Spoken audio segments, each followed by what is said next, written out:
The I'rab of Mudari verbs simplified. Assalamu alaikum. Welcome to our 9th lesson of Book 2. Alhamdulillah, you're already familiar with the ism which we studied in detail in Book 1, which changes its ending to reflect the I'rab, i.e., the role that it is playing in the sentences. The only other set of words in Arabic that change their ending are the Mudari verbs. And this is often in Arabic, in English grammar books, called the moods of Mudari. But here simply we're going to call it the I'rab of Al-Mudari verbs. Just to begin the lesson, we are going to look at one example. Here on the screen I have yan suru. Yan suru. You should be familiar with this. This is the default way.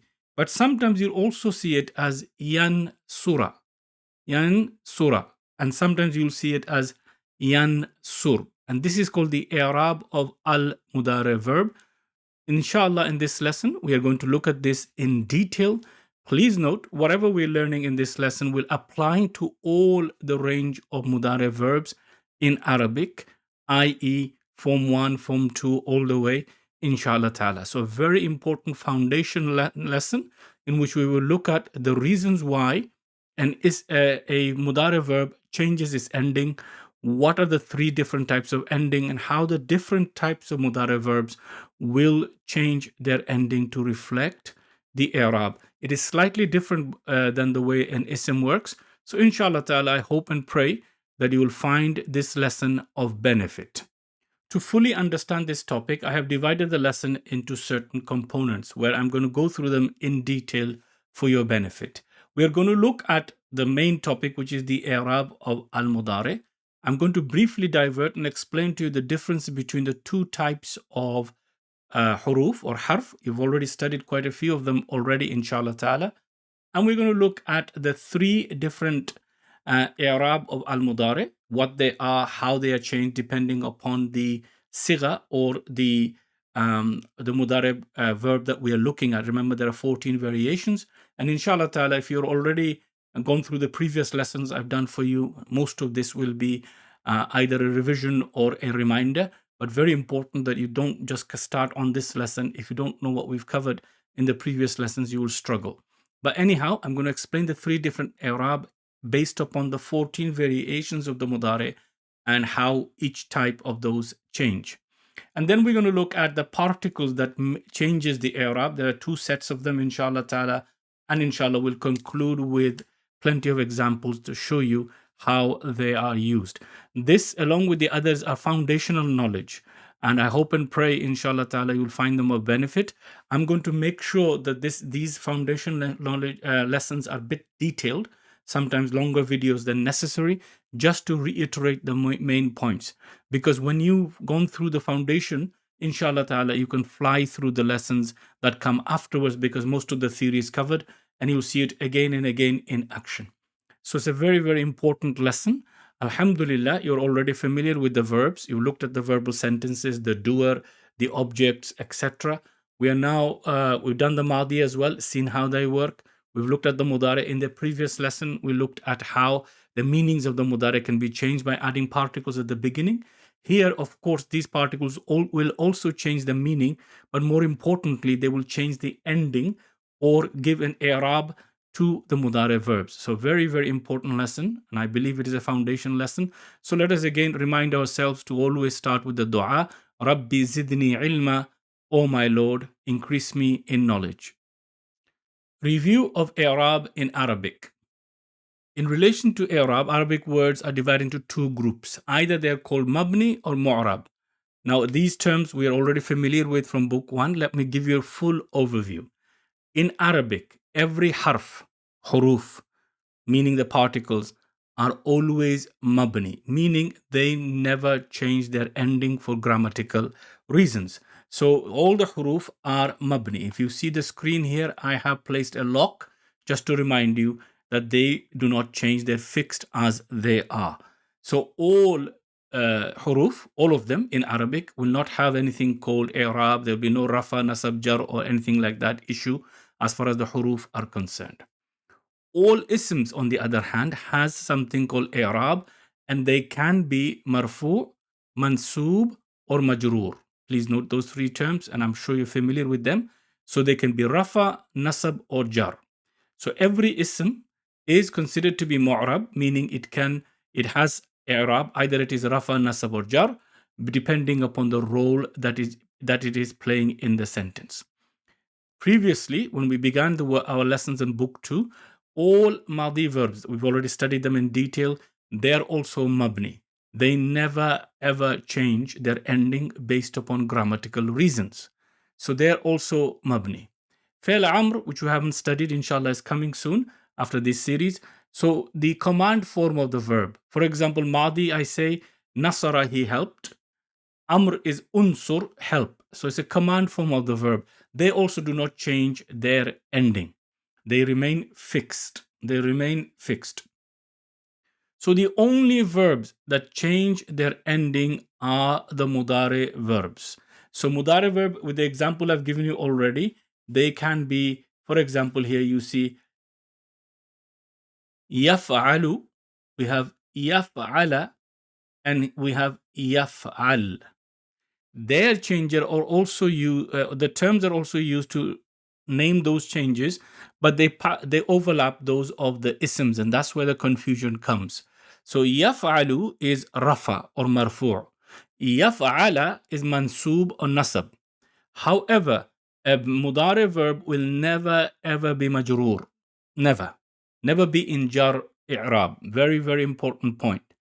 It will be in rafa, nasab, or majzoom. It's a new term, majzoom. So these are the three i'rab of the mudari verb. Never majroor, but it can be marfu, mansub, or majzoom. Whereas the i'rab of an ism is marfu, mansub, and majroor. An ism can never be majzoom. So this chart, inshallah, gets rid of that confusion. I hope, inshallah, you'll find it of use. So most important, I repeat again, only two types of words in Arabic will have something called i'rab, all isms, and only one type of verbs, which are called mudari, and their i'rab will be marfu, mansub, or majzoom, never majroor. So this is the topic. Inshallah ta'ala, we're going to explain all aspects of it. Keep this note in mind, inshallah ta'ala, as I go through. So we're not going to be referring to anything as regarding i'rab is concerned when it comes to madi verbs or amr or huruf. They are fixed. There is no changing due to grammatical reasons. Only the asma, which we've studied in detail book 1.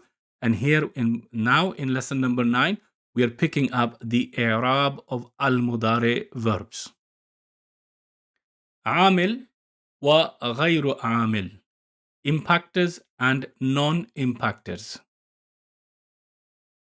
In the previous lesson, we looked at a number of huruf that go with the mudari, but they don't change the ending. They change the meaning, yes, but they don't change the ending of the mudari verbs. For example, qad, sawfa, sa. I'm sure you remember those. Wa and fa, of course, are there already. So these huruf that come at the beginning, they do not change their ending. But there are huruf that come that can change the meaning and ending of an ism, and there are huruf that can change the meaning and ending of mudari verbs. So all the huruf in the Arabic language are divided into two main groups. One is called aamil, and the other is called ghayru aamil. We can translate them as impacting or impactor or non-impacting.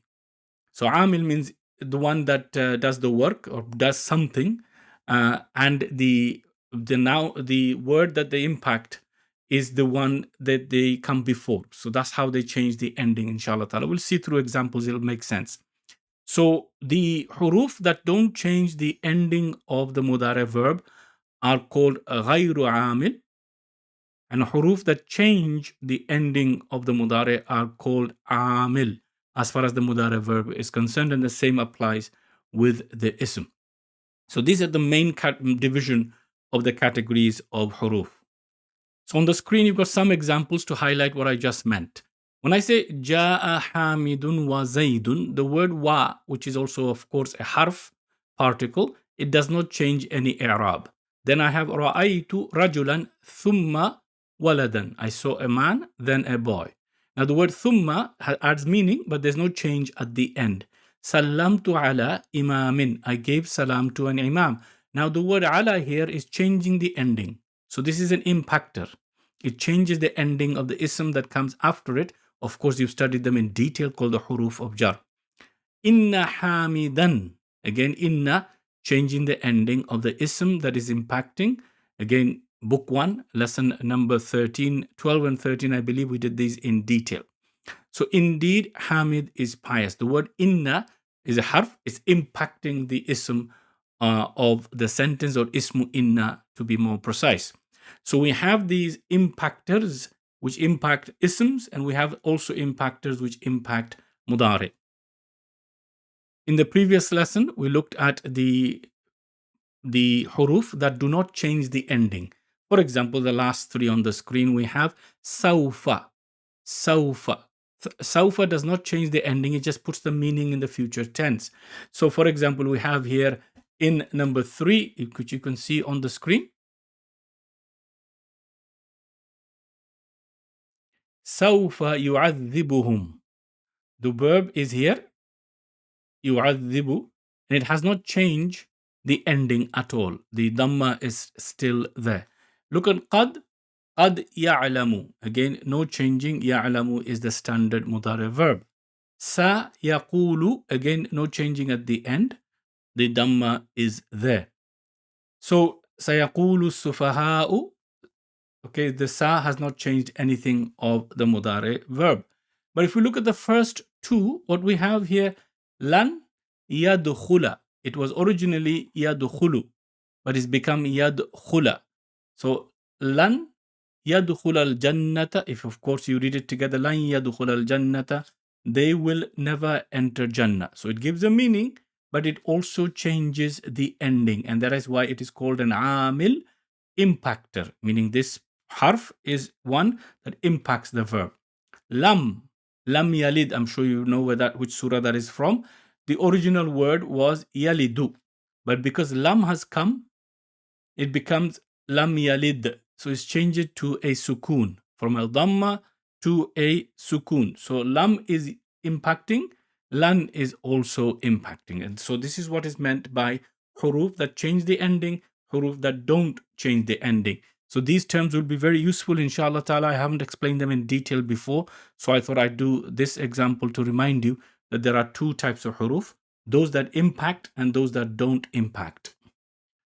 Anatomy of Al-Mudari verb. You should be very familiar with the Mudari verb and its conjugation. There are 14 on the screen, which I'm sure you can see, and you've already memorized how to do this. And if you've been following the lessons step by step, inshallah, this is not unfamiliar. If you haven't, please go back and review. I'm going to go through this relatively quickly. Now, if you recall, when I did this, I put different colors in different places just to highlight what was going on. I mentioned briefly what was happening with each of the prefix and the suffix. Remember, the prefix in the Mudari is the harf of Mudari, meaning the particle or the letter of Mudari, I should say. And the letter of Mudari makes it very, very clear, very, very clear that it is a Mudari. So ya, ta, hamza, and noon are the prefixes that go before the root. And then we have the 3 root letters, and then we have dhamma at the end, and then some of them have red letter, and then you've seen n noon at the end, etc., etc. So you should be familiar with this. Bearing this in mind, inshallah ta'ala, let us take a quick look at the detailed of the verb, and we can see 3 things, inshallah ta'ala, or 3 groups of them. The first group, we see yansuru, tansuru, tansuru, ansuru, nansuru. Again, if you remember them, they have no letters at the end, no additional letters at the end. They all end with the dhamma, and of course, the beginning we have a letter of the sign or the letter of Mudari, which is ya, ta, hamza, and noon. This group we're going to call the mustatir group, where the doer is hidden, meaning there is no letter to express the doer.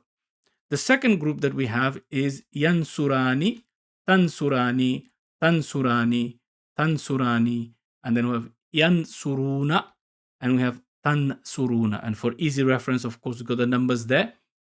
And we have tansurina. All of them have a green noon in front at the end, and before that they have a letter which is in red. the letter is the doer of the verb. In the first group, there's no letter, so it's called mustatir. Here, the alif, waw is the marking that tells us that this is the doer of that verb. So again, they've been all marked in detail. There's waw here. You can see waw. We can see ya here. And you can see the alif as the doer and which pronoun they are in place of. Again, I'm sure you remember number 10, which is the ya. It is the feminine anti version.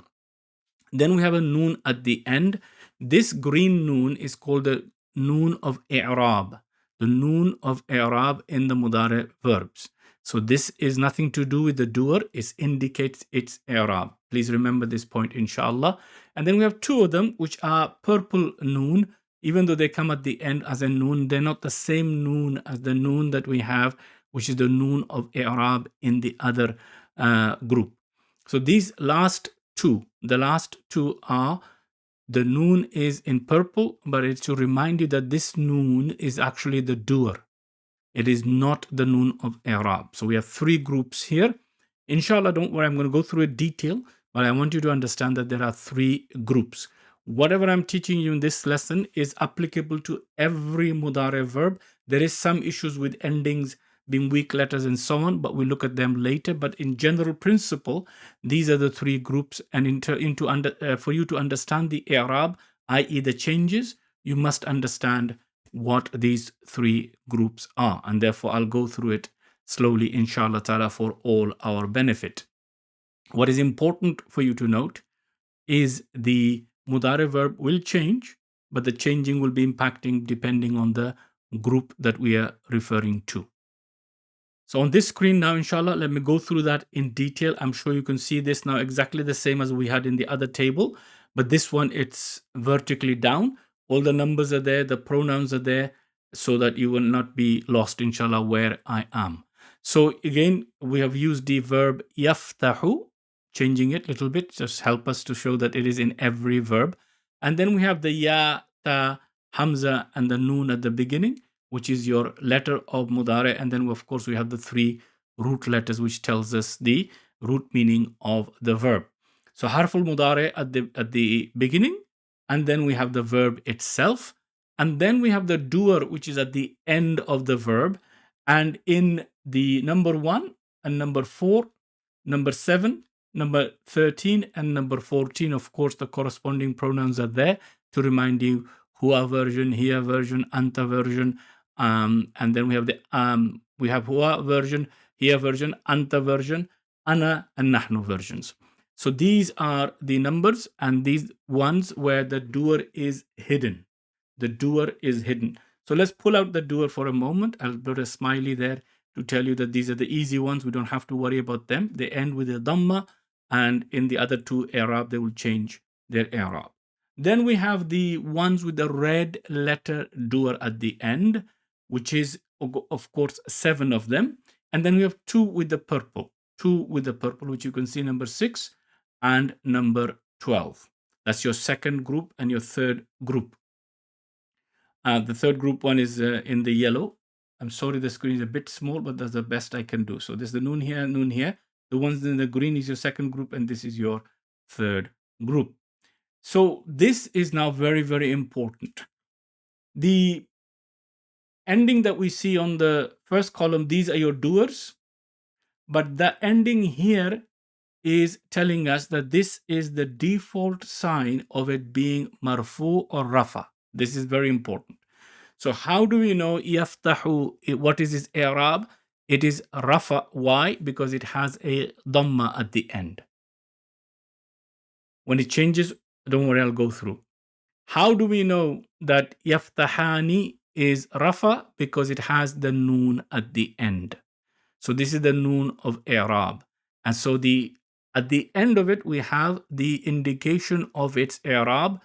In the first 5, which is the mustatir, the i'rab is rafa by the dhamma. In the other 7, it is i'rab is rafa by the presence of the noon. And in the 2 purple ones, it is locked. It is mabni. It does not change. It does not change. And this is the three groups being illustrated here. So again, notice the noon of these two cases. The noon here is the fa'il, the doer, and therefore it will not change.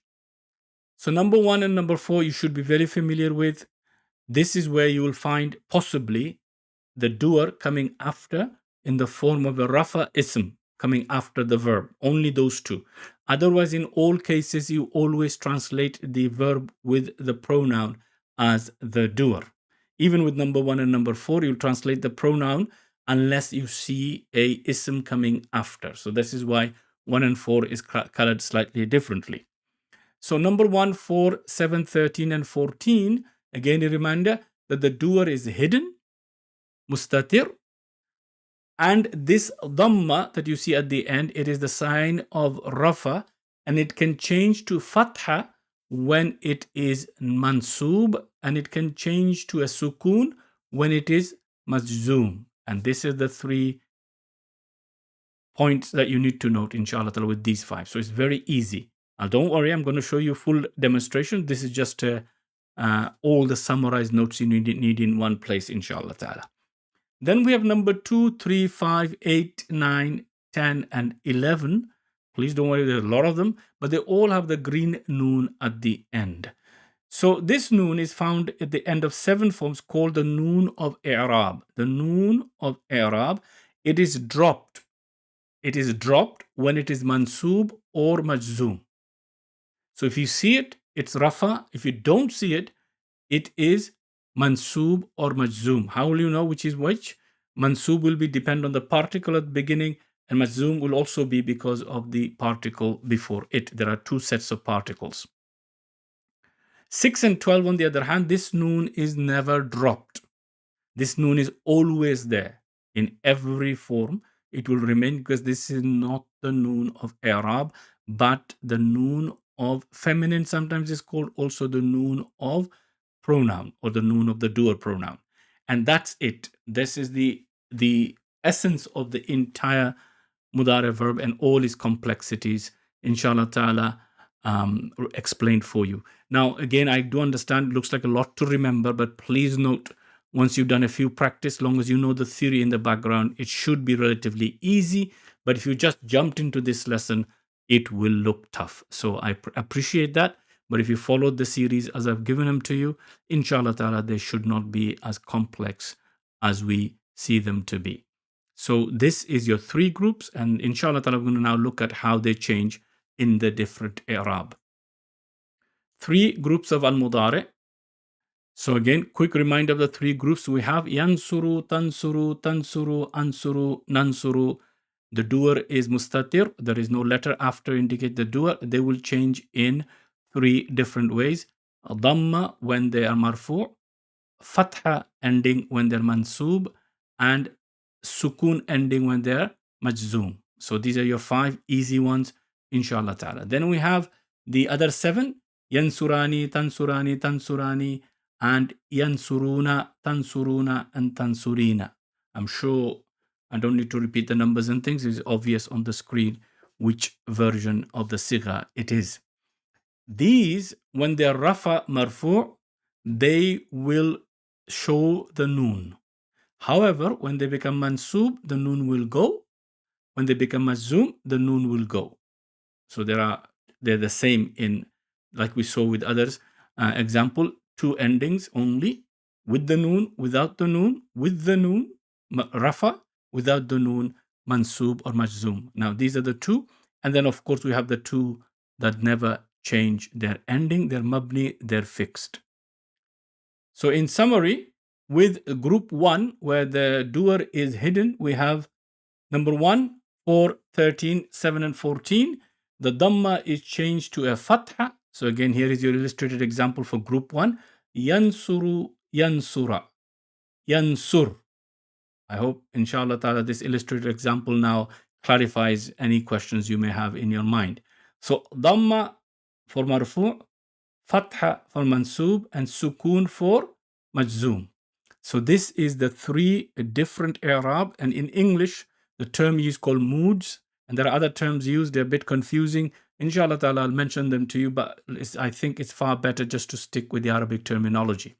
Then we have a second group, which includes 7 of them, and they're the noon of i'rab. Example, yansuruna. But when it becomes mansub, yansuru, and the alif comes in to ensure that there's no confusion with this waw. Yansuru, that is mansub, and yansuru, that is majzoom. And again, the noon is dropped in 2 of the i'rab, and it is kept when it is the default version, which is the rafa version. The last group, which is called the fixed noon group, Mabni group, are only 2 of them. I'm sure you already recall now. There were only 2 of them, and they were number 12 and number 6.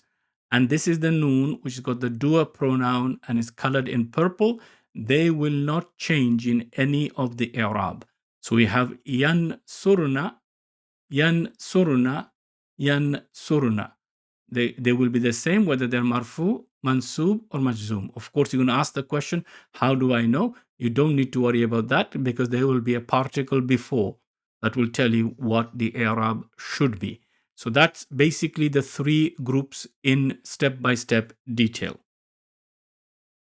So the first group, yaftahu, taftahu, taftahu, aftahu, naftahu, it is by default rafa. So when you see it with the ending, there is no particle or no reason to need to explain its i'rab. This is default. That's how it is. Doesn't need anything or any reason. So this is called the marfu version, or it is marfu. And of course, in English, there are complex terms used. We're going to not worry about them. This is marfu. Now, when it is impacted by an impactor, for example, lan.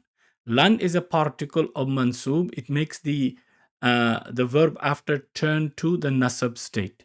So lan yaftaha, taftaha, taftaha, aftaha, naftaha. Lan forces it to become mansub, and we're going to use a symbol in front of that. We're going to call it the hammer. Lan acts as a hammer. It takes the dhamma, hits it, and flattens it. Okay, so that hammer will remind you, inshallah, what they are. Lan is not the only one. We will look at that, inshallah ta'ala, later. But let's quickly look at what happens with one of them. So lan is the primary examples. There are others. I'll give you the full list. Don't worry. So lan yaftaha, because lan acts like a hammer. It hits it and flattens the dhamma into a fatha. Then we have the majzoom state. Now, the particle we're going to use as example is called lam. Again, the same set of verbs. So we put lam in front.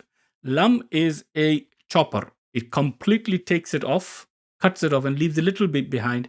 So that becomes the sukoon. So it becomes lam yaftah, lam taftah, lam taftah, lam aftah, lam naftah.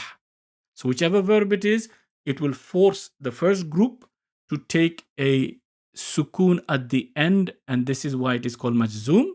And this is your chopper. The choppers, particles, again, I'll give you the full list later, but we use lan and lam for example. So the easy group, the mustatir group, very easy, 5 of them, they will go into these 3 changes. You will explain it how. When you see it with a dhamma, you don't need to explain because that's the default. When you see it with a fatha, either lan or some other particle will be before it. And when you see it with a sukoon, yaftah, there will be a particle like lam or a condition, I will explain later, which will make it go into majzoom state. So remember, there is no majroor as far as verbs are concerned. It is marfu, mansub, or majzoom, only 3. And that's the i'rab of the Mudari for group 1, the hidden mustatir group. 2, which is the group where the noon of i'rab is at the end, the green noon. The numbers are there, inshallah ta'ala, for cross-reference. So, for example, we have yaftahani, yaftahuna, taftahani, taftahani, taftahuna, taftahina, and taftahani. Again, these are the ones with the noon at the end. How do you know they will be rafa? When you see the noon. That's it. And you don't need to explain it because there's no reason. That's the default reason. However, if a hammer is to come in front of them, like lan, what will they do? The hammer will knock out the noon. So we have lan yaftaha. I hope you can see very clearly what's happened. Because of lan, the hammer, it's knocked out the noon. Lam yaftahu, lan yaftahu. Then we have lan taftaha, etc., etc. So we have now the noon group. How do I know it is nasab? Two reasons. Number one, the noon is gone, and the particle before it tells me that this is in the nasab state because of lan. Now, the application of lam, which is the chopper group, what happens if we add lam to the end? Again, the chopping gets rid of the noon. So we have lam yaftaha, lam yaftahu, lam taftaha, etc., etc., etc. So when you are asked, why is this majzoom? Why has the noon gone? You will say, by looking before it, you will see a particle, or there could be a possibility of a condition. So lam has made this verb mudari lose its i'rab, the noon of i'rab, and therefore it is in majzoom state. And therefore there is two variations.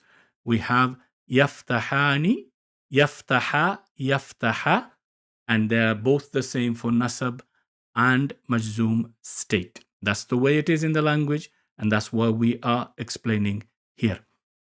So in the first group we looked at, it was dhamma, fatha, sukoon. In the second group, which is this group, noon present, it is marfu. Noon not there, it could be mansub or majzoom. The particle before will tell us what its i'rab is. Now for the mabni group, the one does not change. The noon is not the noon of i'rab, but the noon of the pronoun, of the doer pronoun, I should say. So the hammer doesn't matter, it's locked. It's so strongly locked that the hammer cannot knock the noon away. So lan yaftahna. Again, no change at all. Yaftahna, lan yaftahna, lam yaftahna. So whether it's lan, lam, or anything, it will remain fixed. And this is called the Mabni group. Very easy to remember, inshallah ta'ala. And how do you know it is Rafa? Because there is no particle before. How do you know it is Mansub? Because lan is before. How do I know it is Majzoom? Because lam is before. And that's all the complexities that we have surrounding the i'rab of Al-Mudari. Okay, brothers and sisters, all that I have covered now summarized on one sheet for your benefit. I hope and pray, inshallah ta'ala, Allah subhanahu wa ta'ala accept our efforts and your efforts in learning Arabic. Now let us go back to where we were. So we have the fa'il. Please note the fa'il in 5 of them is mustatir, represented by the smile.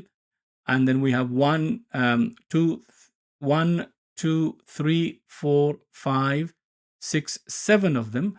With the doer, you can see in red, these are the ones who have the noon of i'rab at the end coming after them. And we have 2 of them where the noon is always present, but this noon is not the noon of i'rab.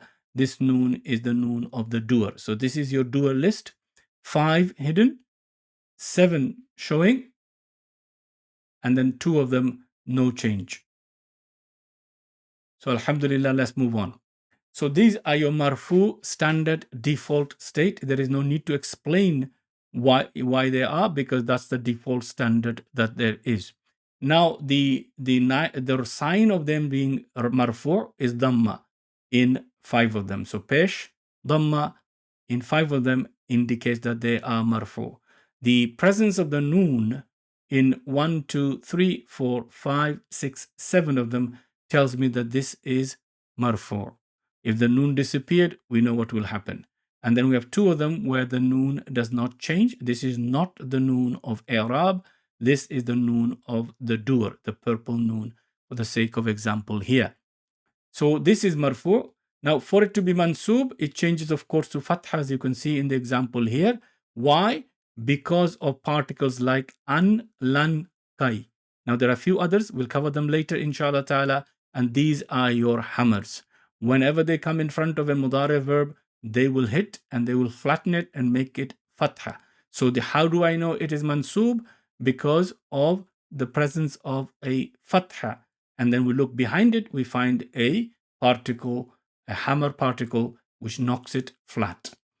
Then we have the removal of the noon for the 7. How do you know it is mansub? Well, we won't know exactly until we look back. Okay, it's an, lan, and kai. It's made it mansub, and therefore the noon is knocked out. And these two, the noon will never be dropped out because this is the doer. The doer must remain within the verb. And then we have majzoom. Majzoom, I put an up arrow to indicate it. This is a flat arrow, and this is your pointing arrow upwards for rafa, nasab, mansub, and majzoom, just a sukoon symbol. Again, there are other particles and conditions, but we will only look at two particles now. Lam, lamma, they will change it and they will remove the noon. So how do we know? These are your choppers. So they chop everything. All we left with is sukoon. How do you know it is rafa? Because of the presence of the sukoon at the end. So I should have said, how do we know it is majzoom? Because of the sukoon at the end. How do you know these are majzoom? Because the noon is gone and plus before it is a chopper like lam and lamma. And of course, these two remain. So this screen, inshallah ta'ala, covers all of that in summary, and it has the explanation, a topic which often many people find confusing. Inshallah ta'ala, I hope and pray that I've been able to make it simpler for you. By the grace of Allah, we'll conclude part 1 here. If I went on, the video will be way too long, and some of you don't like long videos, you prefer short. Alhamdulillah, I'm trying my best, but I want to make sure I cover things in detail. Anyhow, in the next session, we're going to cover the particles that makes it nasab or mansub, and the particles, and I will briefly mention the conditions that makes it majzoom or jazm state, inshallah ta'ala, in the following video. And provided there is time, I will also give you plenty of examples for you to look at. This is a foundation knowledge because this is the major complexity area with the Mudari verb, and especially when you begin, you see a verb and you expect the scale to be exactly the same as what we've done before, and you find changes in why is the dhamma gone, and why is the fatha, where's the noon gone, and why is an extra alif that's come in, etc., etc. So all of these things can cause confusion. I hope and pray to Allah Azza wa Jal that I have been able to make it simpler for you. Thank you all for your feedback and your support and your du'as. May Allah subhanahu wa ta'ala bless you with the very best in this world and in the hereafter. May Allah put barakah in your studies. May Allah subhanahu wa ta'ala open up the Qur'an for all of us. May Allah forgive us all, and may Allah subhanahu wa ta'ala reward all of us for abundantly for the efforts that we are making in order to understand Qur'an. Until the next video, Assalamu alaikum wa rahmatullahi wa barakatuhu.